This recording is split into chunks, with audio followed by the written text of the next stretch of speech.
மாலை முரசு செய்திகள் உங்களின் பேராதரவுடன் 3ஆம் ஆண்டில்.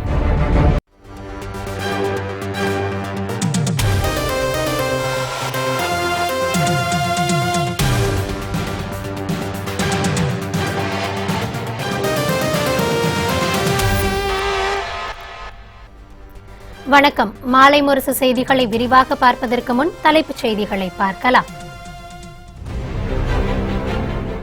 சிறப்பு தொழுகையுடன் உலகம் முழுவதும் ரம்ஜான் பண்டிகை உற்சாக கொண்டாட்டம். இஸ்லாமியர்களுக்கு ஜனாதிபதி, பிரதமர் உள்ளிட்ட தலைவர்கள் வாழ்த்து. கபினி அணை திறக்கப்பட்டதற்கு ஆண்டவன் ரங்கநாதருக்கு தான் நன்றி சொல்ல வேண்டும் என தமிழிசை கருத்து. கமல்ஹாசன் நன்றி சொல்ல வேண்டியது குமாரசாமிக்கு அல்ல என்றும் சாடல். பேரறிவாளன் உள்ளிட்ட 7 பேரை விடுவிக்க திமுக ஆட்சியில் எந்த நடவடிக்கையும் எடுக்கவில்லை என தம்பிதுரை குற்றச்சாட்டு. 18 எம்எல்ஏக்கள் தகுதி நீக்க வழக்கில் 3வது நீதிபதி மூலம் நல்ல தீர்ப்பு கிடைக்கும் என எதிர்பார்ப்பு. தங்க தமிழ்ச்செல்வன் தவிர்த்து 17 பேரும் உச்சநீதிமன்றத்தில் சட்ட ரீதியாக எதிர்கொள்வோம் என டிடிவி தினகரன் திட்டவட்டம். முதல்வர் பழனிசாமியை மாற்ற வேண்டும் என்பதில் உறுதியாக இருப்பதாகவும் கருத்து. எதிர்காலத்தில் காங்கிரஸ் கூட்டணிதான் மத்தியில் ஆட்சி அமைக்கும் என்று திருநாவுக்கரசர் உறுதி. ஒவ்வொரு கட்சியும் விலகி வருவதால் பாஜக தனிமைப்படுத்தப்பட்டுள்ளதாக விமர்சனம். இனி விரிவான செய்திகள். இந்தியா முழுவதும் இஸ்லாமியர்கள் ரம்ஜான் பண்டிகையை சிறப்பாக கொண்டாடி வருகின்றனர். ஈகை திருநாளாம் ரம்ஜான் பண்டிகை நாடெங்கும் இன்று கோலாகலமாக கொண்டாடப்பட்டு வருகிறது. இதையொட்டி இஸ்லாமியர்கள் புத்தாடை அணிந்து மசூதிகளில் சிறப்பு தொழுகைகளை நடத்தினர். டெல்லியில் உள்ள புகழ்பெற்ற ஜும்மா மசூதியில் நடைபெற்ற சிறப்பு தொழுகையில் ஆயிரக்கணக்கானோர் கலந்து கொண்டனர். பின்னர் ஒருவரை ஒருவர் கட்டித் தழுவி ரமலான் வாழ்த்துக்களை பரிமாறிக்கொண்டனர்.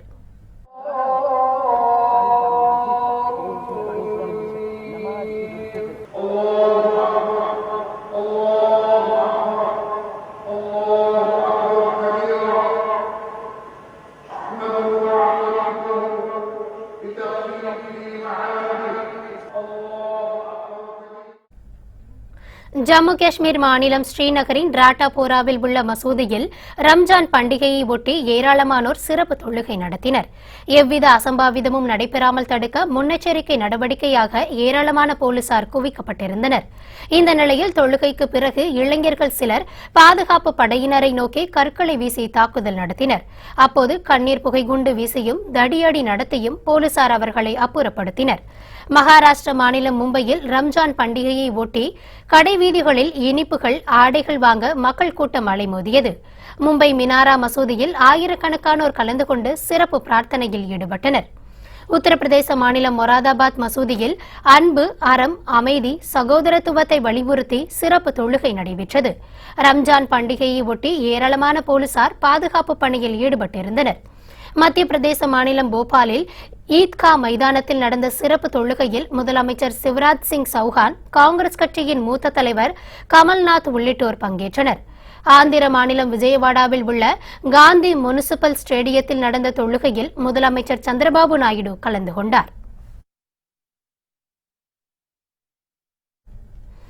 இந்தோனேஷியா, எகிப்து, ஆப்கானிஸ்தான், ஏமன் உள்ளிட்ட நாடுகளிலும் ரம்ஜான் பண்டிகை உற்சாகமாக கொண்டாடப்பட்டது. ரமலான் மாத நோன்பு முடித்துக் கொண்ட பின்னர் உலகமெங்கும் உள்ள இஸ்லாமிய மக்கள் ரமலான் பண்டிகைக்கான சிறப்பு தொழுகையை மேற்கொண்டனர். ஈகை திருநாளாம் ரம்ஜான் பண்டிகையை முன்னிட்டு துபாய், இந்தோனேஷியா, எகிப்து, ஆப்கானிஸ்தான், ஏமன் உள்ளிட்ட நாடுகளில் சிறப்பு பிரார்த்தனை நடைபெற்றன. ரம்ஜான் பண்டிகையை முன்னிட்டு வங்கதேசத்தில் ஏராளமான இஸ்லாமியர்கள் சொந்த ஊருக்கு திரும்புவதால் ரயில்களில் கூட்டம் அலைமோதியது. தலைநகர் டாக்கா ரயில் நிலையத்தில் பல்லாயிரக்கணக்கான இஸ்லாமியர்கள் குவிந்தனர். இதேபோல் படகுகளிலும் மக்கள் கூட்டம் நிரம்பி வழிந்தது.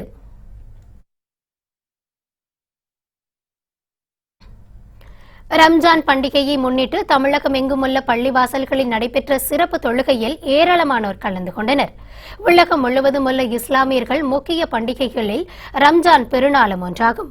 கடந்த ஒரு மாதத்திற்கும் மேலாக அவர்கள் நோன்பு கடைபிடித்த நிலையில் வானில் பிறை தெரிவதை அடிப்படையாக கொண்டு இன்று ரம்ஜான் திருநாள் கொண்டாடப்படுகிறது. சென்னை பிராட்வே டான் பாஸ்கோ மைதானத்தில் சிறப்பு தொழுகை நடைபெற்றது. இதில் மனிதநேய மக்கள் கட்சியின் தலைவர் ஜவாஹிருல்லா உள்ளிட்டோர் கலந்து கொண்டனர். ரம்ஜான் பண்டிகையை ஒட்டி சேலத்தில் உள்ள பள்ளிவாசலில் சிறப்பு தொழுகை நடைபெற்றன. சகோதரத்துவத்தை வெளிப்படுத்தும் வகையில் ஒருவரை ஒருவர் கட்டித் தழுவி ரம்ஜான் வாழ்த்துக்களை பரிமாறினர். கடலூர் மாவட்டம் காட்டுமன்னார்கோவில் வடக்கு கொளக்குடி கிராமத்தில் உள்ள மசூதியில் நடைபெற்ற பெருநாள் சிறப்பு தொழுகையில் ஏராளமானோர் கலந்து கொண்டனர். ரம்ஜான் பண்டிகையை ஒட்டி அனைவரும் புத்தாடை அணிந்து மகிழ்ச்சியுடன் கொண்டாடினர். வேலூர் மாவட்டம் வாணியம்பாடி காதர்பேட்டை பகுதி ஈத்கா மைதானத்தில் நடைபெற்ற சிறப்பு தொழுகையில் 3000க்கும் மேற்பட்டோர் கலந்து கொண்டனர். ரம்ஜான் பண்டிகையை ஒட்டி திருப்பூரின் மங்களம், பல்லடம், பெரிய தோட்டம் உள்ளிட்ட இடங்களில் இஸ்லாமியர்கள் சிறப்பு தொழுகையில் ஈடுபட்டனர். திருச்சி உழவர் சந்தை மைதானத்தில் நடைபெற்ற சிறப்பு தொழுகைக்கு பிறகு ஒருவரை ஒருவர் கட்டித் தழுவி தங்கள் வாழ்த்துக்களை பரிமாறிக்கொண்டனர். சிவகங்கை மாவட்டம் காரைக்குடியில் நடைபெற்ற கூட்டு பிரார்த்தனையில் 5000க்கும் அதிகமான இஸ்லாமியர்கள் கலந்து கொண்டனர்.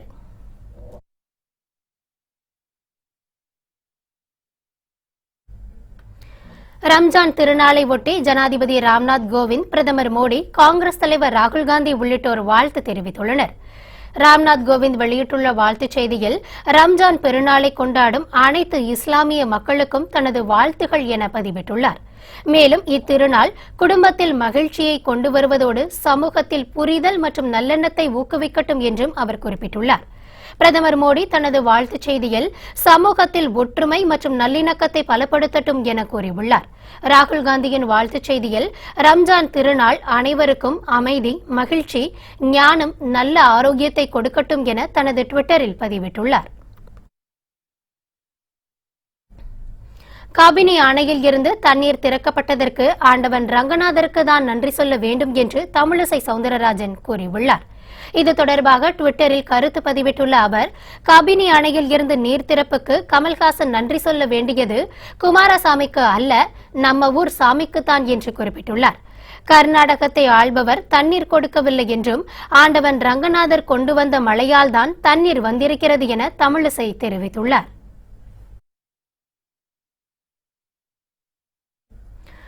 ராஜீவ் கொலை வழக்கில் பேரறிவாளன் உள்ளிட்ட 7 பேர் விடுவிக்க திமுக ஆட்சியில் எந்த நடவடிக்கையும் எடுக்காமல் ஸ்டாலின் தற்போது குறை கூறி வருவதாக தம்பிதுரை குற்றம் சாட்டினார். சென்னை விமான நிலையத்தில் செய்தியாளர்களை சந்தித்த அவர் 18 எம்எல்ஏக்கள் தகுதி நீக்க வழக்கில் சென்னை உயர்நீதிமன்ற நீதிபதிகள் இருவேறு கருத்துக்கள் தெரிவித்த நிலையில் 3வது நீதிபதி மூலம் நல்ல தீர்ப்பு கிடைக்கும் என நம்புவதாக கூறினார். ஜனாதிபதி அதை நிராகரித்தார் கூட அது நீதித்துறையில மீண்டும் உச்ச நீதிமன்றத்துக்கு சென்று அதற்கு எதை வழி காண முடியும் என்பதை முயற்சி செய்வோம் தெளிவாக சொல்லியிருக்கிறார். ஆகவே அனைத்து இந்திய அண்ணா திராவிட முன்னேற்றத்தை பொறுத்தவரையில் புரட்சித் தலைவி அம்மா அவர்கள் என்ன இந்த கொள்கையை எடுத்திருந்தார்களோ அதன் வழியிலே அவர்களை காப்பாற்றுவதற்கு அத்தனை முயற்சிகளையும் இந்த அரசானது செய்யும் என்று நம்புகிறேன். எதிர்கட்சி தலைவர் அவங்க இருக்கும்போது எல்லாம் செய்ய வேண்டியது செய்யாது விட்டுட்டு எங்களை சொல்லிட்டு இருக்கிறார், அவ்வளவுதான் சொல்ல முடியாது. உயர்நீதிமன்றத்திலே இரு கருத்து வேறுபாடுகளோடு அவங்க தீர்ப்பு தந்திருப்பதன் காரணமாக அது 3வது நீதிபதிக்கு அனுப்புவதாக சொல்லியிருக்கிறார்கள். அது விரைவிலே தீர்வு கிடைக்கும், நல்ல தீர்வு கிடைக்கும் என்று நம்புகிறேன். 18 எம்எல்ஏக்கள் தகுதி நீக்க வழக்கில் 3வது நீதிபதியின் தீர்ப்பு தங்களுக்கு எதிராக வந்தால் உச்சநீதிமன்றம் சென்று வழக்கை சட்ட ரீதியாக எதிர்கொள்வோம் என டிடிவி தினகரன் கூறியுள்ளார். சென்னை விமான நிலையத்தில் செய்தியாளர்களிடம் பேசிய அவர், ராஜீவ் கொலை வழக்கில் கடந்த 28 வருடங்களாக சிறையில் உள்ளவர்களை விடுதலை செய்ய வேண்டும் என தெரிவித்தார். மேலும் முதல்வரை மாற்ற வேண்டும் என்பதில் உறுதியாக இருப்பதாகவும் டிடிவி தினகரன் கூறியுள்ளார். திருமதி சோனியா காந்தி, திரு ராஜீவ் காந்தி, திருமதி பிரியங்கா காந்தி போன்றவர்களே அவங்கள விடுதலை செய்வதில் தங்களுக்கு ஆட்சேபனை இல்லைன்னு சொல்லியிருக்காங்க. அதனால ஜனாதிபதி அவர்கள் இந்த கருணை மனுவை ஏற்றிக்கிட்டு அவங்கள விடுதலை செய்திருந்தா நல்லா இருந்திருக்கும் தான் தமிழ்நாட்டு மக்களின் எதிர்பார்ப்பு. நாங்கள் நீங்கள் அதில் நிற்கலாம், நம்ம ஒரு தொகுதியில்னாலும் நிற்கணும் அப்படின்னு அவர் சொன்னார். அவருடைய கோரிக்கையை நியாயமாக தெரிஞ்சதுனால அவரை நான் நிற்கலாம்னு சொல்லியிருக்கேன். மற்ற சட்டமன்ற உறுப்பினர்கள்லாம் நம்ம சட்டப்படி இதை எதிர்கொள்வோம் அப்படின்னு சொல்லிட்டாங்க. இந்த அவங்க 18 பேர் இந்த முதல்வரை மாற்றணும் அப்படிங்கிறதுல ஒன்றா இருக்காங்க. எதிர்காலத்தில் காங்கிரஸ் கூட்டணிதான் மத்தியில் ஆட்சி அமைக்கும் என்று தமிழக காங்கிரஸ் தலைவர் திருநாவுக்கரசர் திட்டவட்டமாக கூறியுள்ளார். சென்னை விமான நிலையத்தில் செய்தியாளர்களை சந்தித்த அவர், காங்கிரஸ் நடத்திய இஃப்தார் நோன்பில் பாஜகவை ஆதரிக்காத அனைவரும் பங்கேற்றதாக தெரிவித்தார். பாஜகவில் இருந்து ஒவ்வொரு கட்சியும் விலகி வருவதால் தற்போது பாஜக தனிமைப்படுத்தப்பட்டுள்ளதாக திருநாவுக்கரசர் கூறினார். எதிர்காலத்தில் காங்கிரஸ் கூட்டணிதான் மத்தியில் ஆட்சி அமைக்கும் என்று அவர் உறுதியுடன் குறிப்பிட்டார். யாரெல்லாம் பிஜேபியை ஆதரிக்கவில்லையோ, யாரெல்லாம் பிஜேபியை எதிர்க்கிறார்களோ அவர்களெல்லாம் இந்த இஃப்தார் நோன்பிலே கலந்து கொண்டிருக்கிறார்கள். நாடு முழுதும் அது மாதிரி காங்கிரஸ் தலைமையிலான ஒரு அணி இப்போது திரண்டு கொண்டிருக்கிறது. பிஜேபியில் இருந்த ஒவ்வொரு கட்சியுமாக விலகி வந்து கொண்டே இருக்கிறது. இப்போது பிஜேபி தனிமைப்படுத்தப்பட்டிருக்கிறது. காங்கிரஸ் தலைமையில் எல்லா கட்சிகளும் இந்திய நாடு முழுதும் அணி சேர்ந்து கொண்டிருக்கிறார்கள், ஒன்று திரண்டு கொண்டிருக்கிறார்கள். எனவே காங்கிரஸ் தலைமையிலான இந்த கூட்டணி தான் எதிர்காலத்தில் ஆட்சி அமைக்கும். காஷ்மீரில் தீவிரவாதிகளால் கடத்தி சுட்டுக் கொல்லப்பட்ட ராணுவ வீரர் தொடர்பான வீடியோ காட்சி சமூக வலைதளங்களில் வைரலாகி வருகிறது. ஜம்மு காஷ்மீர் மாநிலம் சோபியான் மாவட்டத்தில் 44 ராஷ்டிரிய படைப்பிரிவில் பூஞ்ச் மாவட்டத்தைச் சேர்ந்த அவுரங்கசீப் பணியாற்றி வந்தார். சில வாரங்களுக்கு முன்னர் புல்வாமா மாவட்டத்தில் ஹிஜ்புல் முஜாஹிதீன் பயங்கரவாத அமைப்பின் தளபதி சமீர் டைகரை இந்திய ராணுவம் சுட்டுக் கொன்றது. இதனிடையே விடுமுறைக்காக நேற்று முன்தினம் வீட்டிற்கு சென்ற அவுரங்கசீப்பை தீவிரவாதிகள் சிலர் துப்பாக்கி முனையில் கடத்தி சென்று சுட்டுக் கொன்றனர். அவரது உடல் குசோ பகுதியில் இருந்து பாதுகாப்பு படையினர் கைப்பற்றினர். இந்நிலையில் அவுரங்கசீப் சுட்டுக் கொள்வதற்கு முன்பாக எடுக்கப்பட்ட வீடியோ சமூக வலைதளங்களில் பகிரப்பட்டு வைரலாக பரவி வருகிறது. அதில் பயங்கரவாத தடுப்பு நடவடிக்கைகள் குறித்து அவரிடம் கடத்தி சென்றவர்கள் விசாரித்துள்ளதாகவும் பதிவாகியுள்ளது.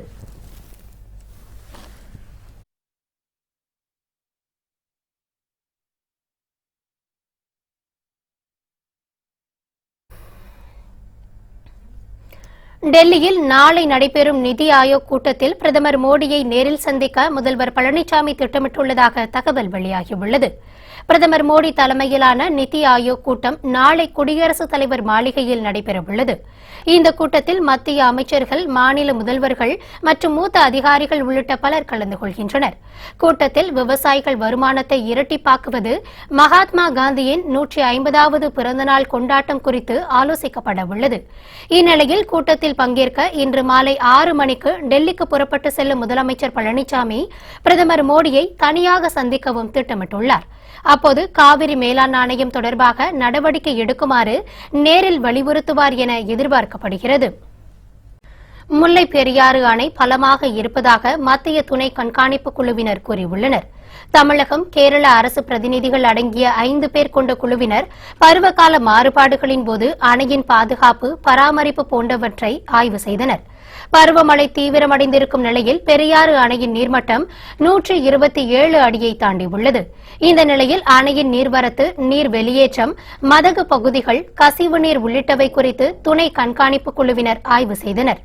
அணையின் நீர்மட்டத்திற்கு ஏற்ப கசிவு நீர் வெளியேற்றம் சரியாக இருப்பதால் அணை பலமாக இருப்பதாக ஐவர் குழுவினர் தெரிவித்தனர். விழுப்புரம் அருகே பட்டா மாற்றம் செய்வதற்கு 10,000 ரூபாய் லஞ்சம் வாங்கிய கிராம நிர்வாக அலுவலர் கைது செய்யப்பட்டார். விழுப்புரம் மாவட்டம் கள்ளக்குறிச்சி தாலுகா உடையநாச்சி கிராமத்தை சேர்ந்தவர் தண்டபாணி. அவர் தனது தாயின் பெயரில் உள்ள பட்டாவை தன்னுடைய பெயருக்கு மாற்றம் செய்து தரக்கோரி கொங்கராயபாளையம் கிராம நிர்வாக அலுவலர் பிரபு என்பவரை அணுகினார். அதற்கு பிரபு 10,000 ரூபாய் பணத்தை லஞ்சமாக கேட்டுள்ளார். லஞ்சம் கொடுக்க விரும்பாத தண்டபாணி இதுகுறித்து விழுப்புரம் லஞ்ச ஒழிப்புத்துறை போலீசில் புகார் செய்தார். அதன்படி போலீசார் கொடுத்த ரசாயனம் தடவிய பணத்தை லஞ்சமாக பிரபு வாங்கியபோது லஞ்ச ஒழிப்புத்துறை போலீசாரால் கைது செய்யப்பட்டார். போலீசார் வழக்கு பதிவு செய்து அவரை விழுப்புரம் நீதிமன்றத்தில் ஆஜர்படுத்தி சிறையில் அடைத்தனர். காளையார்கோவில் ஊராட்சி ஒன்றியத்தில் மகளிர் சுய உதவி குழுக்களுக்கான கூட்டமைப்பு கட்டட பூமி பூஜை விழாவை அமைச்சர் ஜி பாஸ்கரன் துவக்கி வைத்தார். சிவகங்கை மாவட்டம் காளையார்கோவில் மற்றும் மரவமங்கலத்தில் மகளிர் சுய உதவி குழுக்கான கூட்டமைப்பு கட்டடம் தலா 60 லட்சம் ரூபாய் வீதம் 1,20 லட்சம் ரூபாய் மதிப்பீட்டில் கட்டப்பட உள்ளது. இதனை கதர் மற்றும் கிராம தொழில்கள் வாரியத்துறை அமைச்சர் ஜி பாஸ்கரன் துவக்கி வைத்தார். அப்போது பேசிய அவர், பெண்கள் சுயமாக தொழில் துவக்கி தங்கள் குடும்பத்தை உயர்த்திட வேண்டும் என்றார். அவர்களை ஊக்கப்படுத்தும் விதமாக அரசு பல்வேறு நலத்திட்டங்களை செய்து வருவதாகவும் அவர் குறிப்பிட்டார். சென்னை, திருவள்ளூர், காஞ்சிபுரம் மாவட்டங்களில் பரவலாக கொட்டி தீர்த்த மழையால் வெப்பம் தணிந்து குளிர்ச்சி நிலவுவதால் பொதுமக்கள் மகிழ்ச்சி அடைந்துள்ளனர். சென்னையில் நிலவி வந்த அதிக வெப்பம் காரணமாக பெரியவர்கள் மற்றும் சிறியவர்கள் பெரும் சிரமத்திற்கு ஆளாகி வந்தனர். இந்நிலையில் மாலையில் மேகங்கள் சூழ்ந்து மழை பெய்ய ஆரம்பித்தது. மீனம்பாக்கம், தாம்பரம், வேளச்சேரி, கிண்டி, திருவான்மியூர் ஆகிய பகுதிகளில் பலத்த மழை கொட்டியது. நேற்று இரவு சென்னை மற்றும் புறநகர் பகுதிகளிலும் மழை வெளுத்து வாங்கியது. அரை மணி நேரத்திற்கு மேலாக மழை பெய்ததால் வெப்பம் தணிந்து இதமான சூழல் நிலவியது. நாகை மாவட்டத்தில் கோடை வெயில் கடுமையாக வாட்டி வதைத்தது. இந்த நிலையில் நாகப்பட்டினம், வேளாங்கண்ணி, நாகூர், திருப்பூண்டி, பாப்பாக்கோவில் உள்ளிட்ட பல்வேறு இடங்களில் பெய்த மழையால் பொதுமக்கள் மகிழ்ச்சி அடைந்தனர். அமெரிக்கா, வடகொரிய அதிபர்கள் சந்தித்து பேச ஏற்பாடு செய்தவர்கள் தமிழர்கள்தான் என திருச்சி சிவா கூறியுள்ளார். கும்பகோணத்தில் நடைபெற்ற திமுக பொதுக்கூட்டம் ஒன்றில் பேசிய அவர் இவ்வாறு தெரிவித்தார். மேலும் நாட்டு மக்களின் பிரச்சினைகளை புரிந்தவர்கள் மட்டுமே இந்த நாட்டை ஆள தகுதியானவர்கள் என்றார். சினிமாவில் நடித்ததால் அந்த தகுதி வந்துவிடாது எனவும் நடிகர்களின் அரசியல் பிரவேசம் குறித்து அவர் விமர்சனம் செய்தார். முழுமையாக எங்களை போன்றோர் கொடிபிடித்து கொள்கையை முழக்கமிட்டு தெரு தெருவாக வந்து வீடு வீடாக ஏறி இறங்கி நல்லது கெட்டது செய்து சிறைக்கு சென்று எல்லாம் பட்டு உங்கள் முன்னால் வந்து நிற்பதற்கும் எவன் பணத்திலோ எங்கேயோ நடித்துவிட்டு உலகமெல்லாம் சுற்றிவிட்டு உல்லாசம் எல்லாம் பார்த்துவிட்டு நான் நாடு நிறுத்த வருகிறேன் என்று சொல்கிறவர்களையும் ஒரே தட்டில் வைத்து பார்க்க முடியுமா? இந்த நாட்டு மக்களின் பிரச்சனைகளை புரிந்தவர்கள் ஆட்சி கட்டில் அமர வேண்டும். ஏழைகளுடைய வறுமையை போக்கிட வேண்டும்.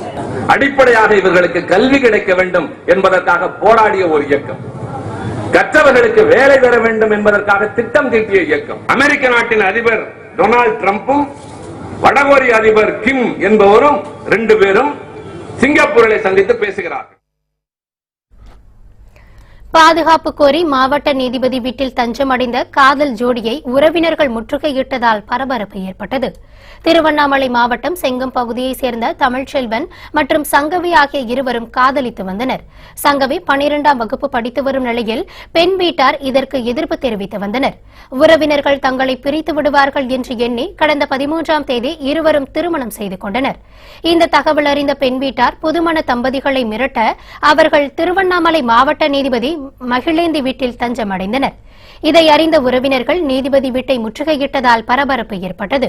பின்னர் காவல்துறையினருக்கு தகவல் அளிக்கப்பட்டு விசாரணைக்காக புதுமண தம்பதிகள் அழைத்துச் செல்லப்பட்டனர்.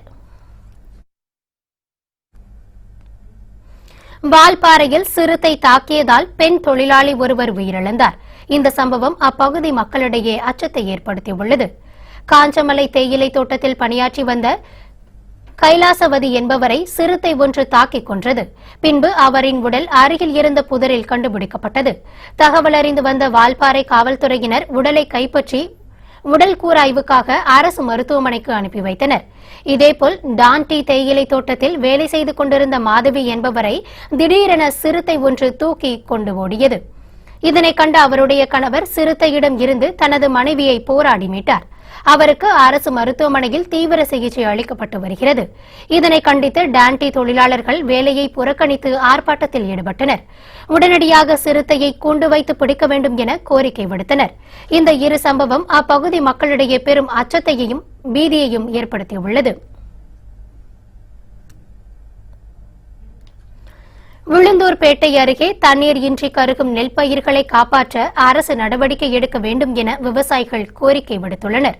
விழுப்புரம் மாவட்டம் உளுந்தூர்பேட்டை அருகே குமாரமங்கலம் கிராமத்தில் உள்ள விவசாயிகள் சுமார் 100 ஏக்கருக்கும் மேல் நெல் பயிரிட்டுள்ளனர். தற்போது அப்பகுதியில் கோடை மழை பெய்துள்ளதால் ஏரி, குளம், கிணறு என எதிலும் தண்ணீர் இல்லாத சூழல் உருவாகியுள்ளது. இதனால் பயிரிடப்பட்டுள்ள நெல் பயிர்கள் அனைத்தும் தண்ணீர் இன்றி கருகி வருகின்றன. இதனால் சுமார் 1 கோடி ரூபாய்க்கு மேல் விவசாயிகளுக்கு இழப்பு ஏற்பட்டுள்ளதால் அரசு நிவாரணம் வழங்க வேண்டும் என அப்பகுதி விவசாயிகள் கோரிக்கை விடுத்துள்ளனர். எங்களுக்கு ஏரிலையும் தண்ணி இல்லை, கிணத்துலையும் தண்ணி இல்லைங்க. நாங்கள் கிணத்த நம்பி நட்டோம், ஏரிலையும் தண்ணி வரல, பட்டு போச்சுங்க. நாங்கள் என்ன பண்ணுறதுன்னு தெரியலைங்க. அங்கங்க பேங்கில் கடன் வாங்கி கட்ட முடியலைங்க. நாங்கள் இங்கே தற்கொலை பண்ணிட்டு தாங்க சாகலாம், வேற ஒன்றும் பண்ணுங்க. குமாரமங்கலம் கிராமத்தில் ஒரு கிட்டத்தட்ட 100 ஏக்கர் நாங்கள் நஷ்டங்க. நேற்று அகிரியம் விட்டு வந்து காட்டணும். முதலமைச்சர் பார்த்து எங்களுக்கு நிதி உதவி செய்யணுங்க, இல்லைன்னா நாங்கள் ஒன்றும் பண்ண முடியாதுங்க குமாரமங்கலத்தில். ராமேஸ்வரம், பாம்பன், மண்டபம் உள்ளிட்ட பகுதி விசைப்படகு மீனவர்கள் மீன்வளத்துறையின் அனுமதி பெறாமலேயே கடலுக்கு மீன்பிடிக்க சென்றனர். தமிழகத்தில் ஏப்ரல் 15ஆம் தேதி முதல் ஜூன் 14ஆம் தேதி வரை மீன்பிடி தடைக்காலம் பிறப்பிக்கப்பட்டிருந்தது.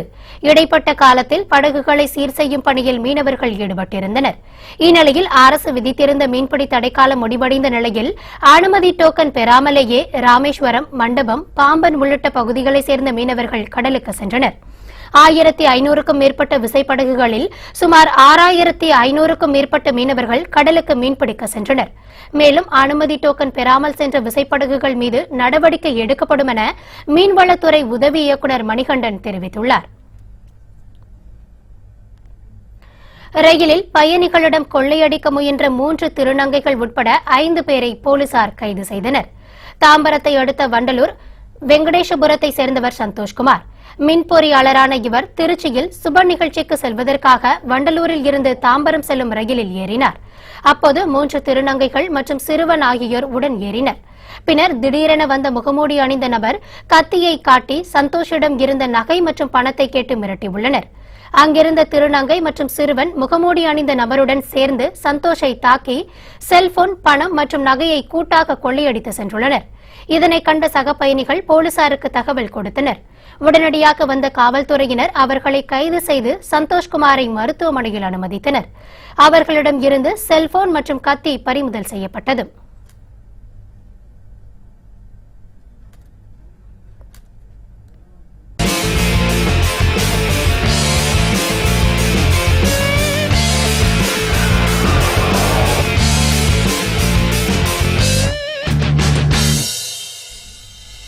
வடகொரிய அதிபர் கிம் ஜாங் உன்னை ரஷ்யா வருமாறு அதிபர் விளாடிமிர் புதின் அழைப்பு விடுத்துள்ளார்.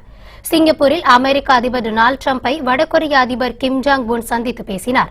இந்நிலையில் வடகொரியாவின் மூத்த அதிகாரிகளில் ஒருவரான கிம் ஜாங் அன்னை ரஷ்ய அதிபர் விளாடிமிர் புதின் சந்தித்து பேசினார். அப்போது இருநாட்டு உறவுகள் குறித்து பேசியதாக தெரிகிறது. அமெரிக்கா வடகொரியா சந்திப்பு குறித்து தனது மகிழ்ச்சியையும் புதின் தெரிவித்தார்.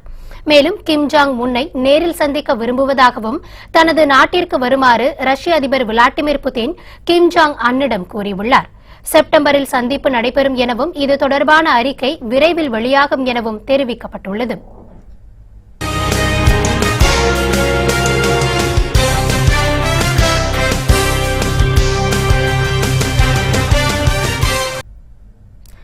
வெப்பச்சலனம் காரணமாக சென்னையில் 3 நாட்களுக்கு மழை பெய்யும் என சென்னை வானிலை மையம் தெரிவித்துள்ளது.